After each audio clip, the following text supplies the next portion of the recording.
को मुद्राओं से भरा हुआ मेरे पास ले आए और मैं निर्णय नहीं कर सका उस समय। वह सोने का घड़ा मुद्राओं से भरा हुआ रखा है। भीम भैया, आज 2 दिन पहले की बात है, यही ब्राह्मण और बनिया अपने साथ एक एक वकील लेकर आए थे और दोनों कह रहे थे कि धन मेरा है। अब हमें लगता है कि कलयुग का आगमन होने वाला है। इस कलयुग में लोग ज्यादातर झूठ को सच, सच को झूठ बनाने के लिए वकीलों का सहारा लेंगे और वकीलों की भरमार होगी।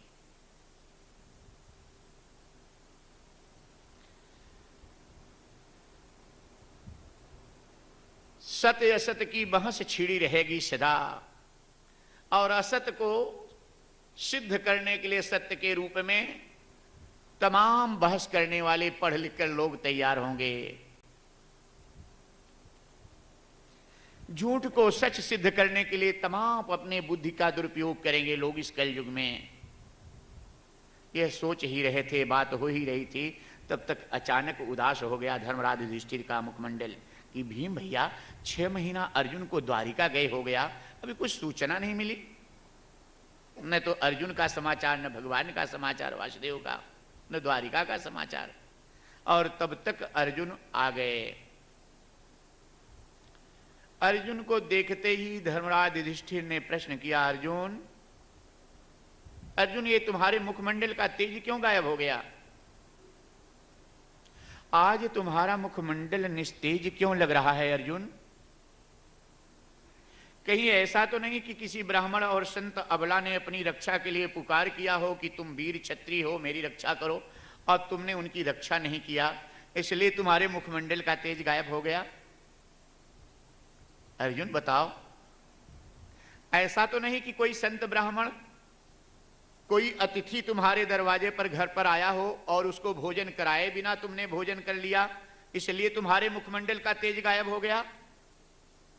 अर्जुन, तुम्हारे चरित्र के लिए तो मुझे संदेह नहीं है, बताओ क्या बात है अर्जुन? इतना उदास क्यों हो? इतना निस्तेज तुम्हारा मुखमंडल क्यों है अर्जुन? क्या वासुदेव भगवान कृष्ण तो कुशल से हैं? वासुदेव भगवान कृष्ण का नाम लेते ही अर्जुन फूट फूट करके रो पड़े कि भैया वासुदेव कृष्ण हम लोगों को छोड़ करके स्वधाम सिधार गए हैं, हम लोग अनाथ हो गए हैं भैया।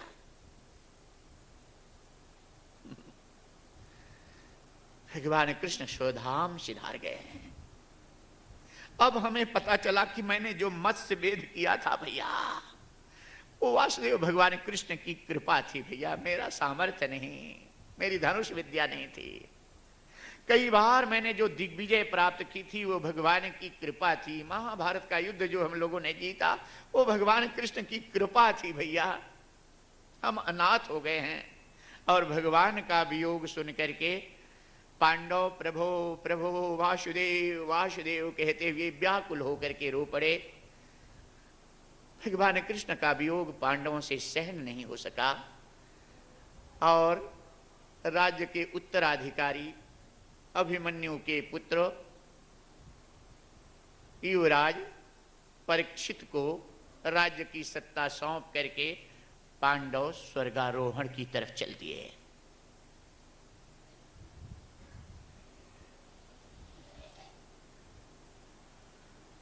सबसे पहले द्रौपदी का पतन हुआ। पूछा गया द्रौपदी का पतन क्यों हुआ, तो बताया गया कि 5 पतियों में द्रौपदी अर्जुन के प्रति विशेष प्रेम पक्षपात रखती थी। नकुल का पतन हुआ। पूछा गया इनका पतन क्यों हुआ, तो ये हुआ इनको अपने रूप पर अभिमान था। सहदेव का पतन हुआ तो हुआ इनको अपने ज्ञान पर अभिमान था। भीम का जब पतन हुआ तो पूछा गया इनका पतन क्यों हुआ, ये हुआ ये बहुत ज्यादा खाते थे, आंख बंद करके खाते थे, इसलिए पतन हुआ। आंख बंद करके खाने का मतलब क्या हो गया? अर्थात आंख बंद करके खाने का मतलब भोजन के स्वाद में डूब जाना कि वाह वाह खूब अच्छी कड़ी है, खूब अच्छा रसगुल्ला है, खूब अच्छा, उसमें डूब जाना। आंख बंद करके उसमें डूबो मत।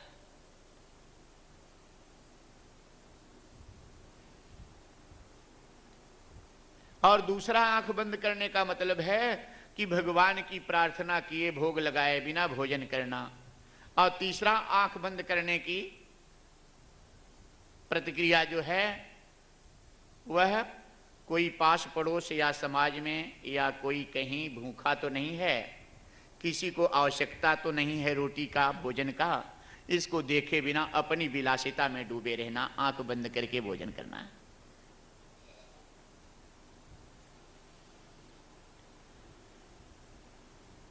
जीने के लिए भोजन करना चाहिए, जीने के लिए खाना चाहिए, खाने के लिए नहीं जीना चाहिए। जो खाने के लिए जीते हैं वो पृथ्वी पर भार स्वरूप हैं।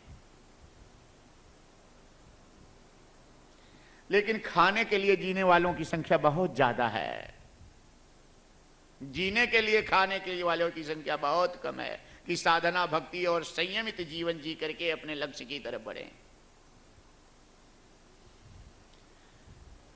इसके बाद अर्जुन का पतन हुआ। पूछा गया अर्जुन का पतन क्यों हुआ? तो ये हुआ, इनको अपनी धनुर्विद्या पर अभिमान था। इनके धर्मराज युधिष्ठिर अकेले बचे, इनके साथ में एक कुत्ता था। जब विमान इनके लिए सामने आया, विमान की प्रदक्षिणा करके पूजन करके जैसे बैठने चले वैसे ही अपने कदम को पीछे ले लिए। पार्षदों ने कहा महाराज इतना सुंदर अवसर क्यों आप छोड़ रहे हो? धर्मराज युधिष्ठिर ने कहा कि 5 फेरा पति पत्नी 7 फेरा घूमते हैं, जीवन भर के साथी हो जाते हैं। 7 कदम कोई साथ में प्रेम पूर्वक चलता है तो मित्र हो जाता है। और सब मेरे परिवार वालों ने साथ छोड़ दिया, ये कुत्ता मेरे साथ तक यहाँ आया, इसको यहाँ अकेले छोड़कर मैं बैकुंठ या स्वर्ग में नहीं जाऊंगा, इस विमान पर मैं नहीं बैठूंगा। ये भी जब इसको बैठने की अनुमति मिलेगी, मेरे साथ चलेगा, तब मैं चलूंगा। पार्षदों ने कहा धर्मराज इतना सुंदर अवसर आप खो रहे हैं इस कुत्ते के लिए। धर्मराज ने कहा मेरा यही अंतिम निर्णय है। तब वह कुत्ता जो धर्म रूप था, धर्म रूप नारायण प्रकट होकर के और दर्शन दिए धर्मराज को कि धर्मराज तुमने अंतिम परीक्षा पास कर ली। अगर मुझे छोड़कर विमान पर बैठ रहे होते तो ये विमान उड़ता नहीं।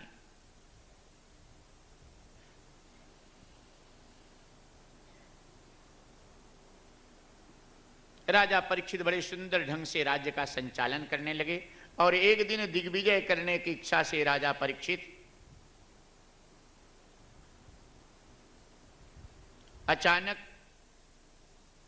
भ्रमण पर निकले हुए थे कि एक दृश्य को देखे कि एक काला पुरुष एक गाय को और बैल को डरवा रहा है। गाय थर-थर कांप रही है, बैल के 3 पैर टूट गए हैं और बैल भी बड़ा भयभीत है। राजा परीक्षित ने ललकारा इस काले पुरुष को कि अरे तू कौन है मेरे राज्य में इस तरह बैल और गाय को दंड देने वाला?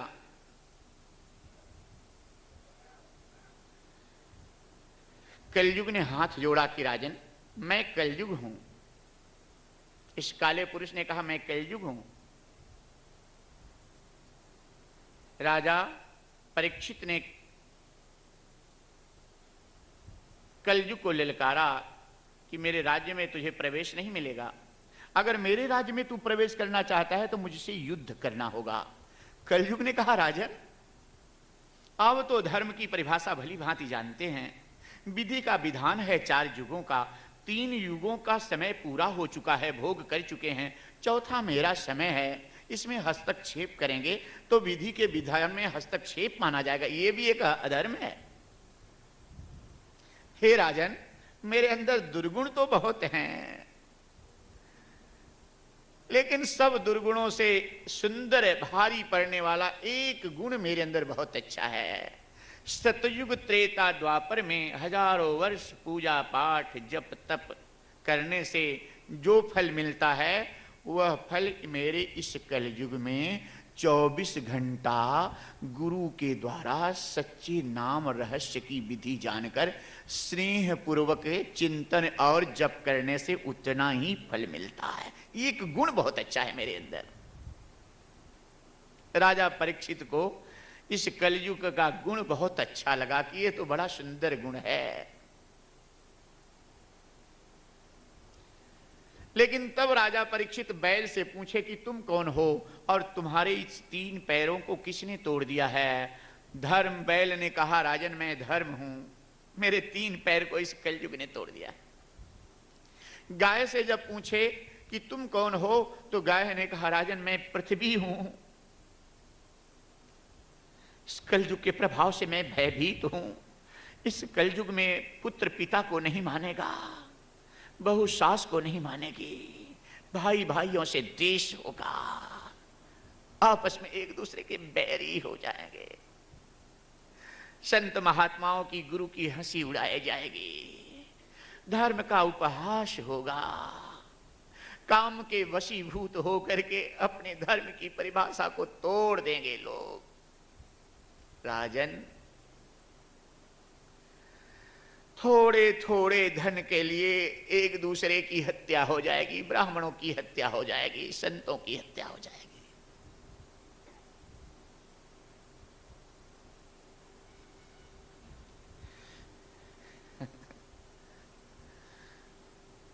पत्नियां पतिव्रत धर्म का पालन नहीं कर पाएंगी, पति लोग एक पत्नी व्रत धर्म का पालन नहीं कर पाएंगे।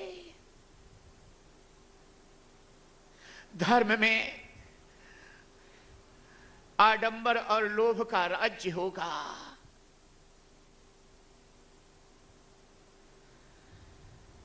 छोटे छोटे स्वार्थ के लिए दूसरों की बड़ी बड़ी हानि लोग कर दिया करेंगे। हे राजन, मेरी रक्षा करो, मैं आपकी शरण में हूं, आप तो धर्मात्मा राजा हैं।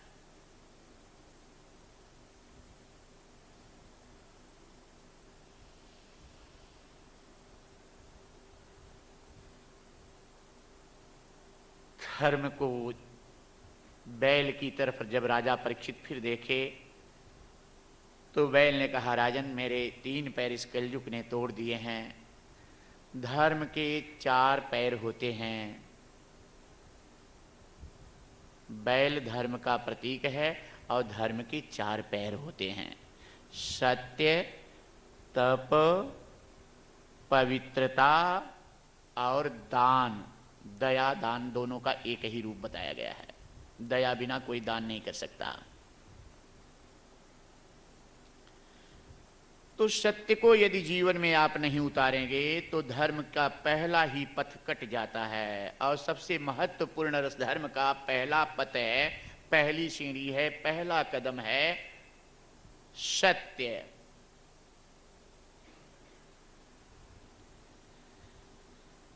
सत्यनारायण भगवान की कथा में आप एक लकड़हारे की कथा सुनते होंगे। ये लकड़ी काटने वाला बड़ा गरीब, मात्र एक कुल्हाड़ी के सहारे से जीविका चलाने वाले की कुल्हाड़ी नदी में गिर गई। गहरे पानी में ढूंढा तो बहुत, लेकिन पाया नहीं। बड़ा दुखी होकर के रोने लगा। इसकी अधीरता से नदी देवता प्रकट होकर सोने की कुल्हाड़ी लेकर निकले कि अरे भाई तू रो मत, ये कुल्हाड़ी तेरी है तो ले ले। इसने कहा इतनी गरीबी की बात, मात्र एक कुल्हाड़ी जिसका साधन हो लकड़ी काटने का जीविका का, सोने की कुल्हाड़ी को ना कह दिया ये गरीब ने कि नहीं नहीं ये मेरी कुल्हाड़ी नहीं है, ये कुल्हाड़ी मैं नहीं लूंगा, मैं तो अपनी कुल्हाड़ी चाहिए। अगर ये कह देता कि मेरी कुल्हाड़ी हाँ हाँ यही है सोने की, तो जीवन भर उतने सोने से खाता। इतनी गरीबी के बाद भी इसने सत्य को छोड़ा नहीं कि मेरी कुल्हाड़ी नहीं है। चांदी की कुल्हाड़ी नदी देव लेकर निकले कि ये तेरी कुल्हाड़ी है। इसे